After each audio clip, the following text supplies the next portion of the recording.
العظمة في شخصيتك يوم أن تنشغل بالدعاء لمن خالفك وأبغضته وناكفك كدعائك لمن أحببته وأحبك. تقدر؟ الليلة لا تدعو إلا للي تبغضهم يا شيخ، اللي ما تحبهم هؤلاء الليلة ادعو لهم بطول العمر وصلاح الذرية والغنى، وأن يدخلهم الله الجنة بلا حساب، وأن يجعل خطأهم عليك هو باب من أبواب حسناتهم الموجبة للجنات. قال يا شيخ كمل درسك الله يجزاك خير. صعبة والله أعلم صعبة، لكن هؤلاء العظماء الذين ليس في قلوبهم بقعة سوداء ولا يريد كما قال الإمام أحمد، قيل له هل أحللت أبا إسحاق؟ المعتصم أمر جلدك أحللته؟ قال بين كل صوت وصوت أقول اللهم أبحه.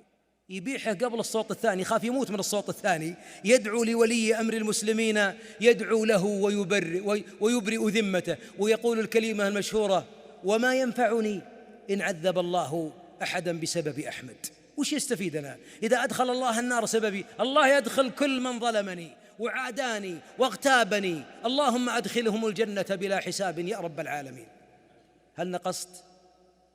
لا بس يا شيخ في جمرة ما تطفى كذا تولع زيادة، صحيح؟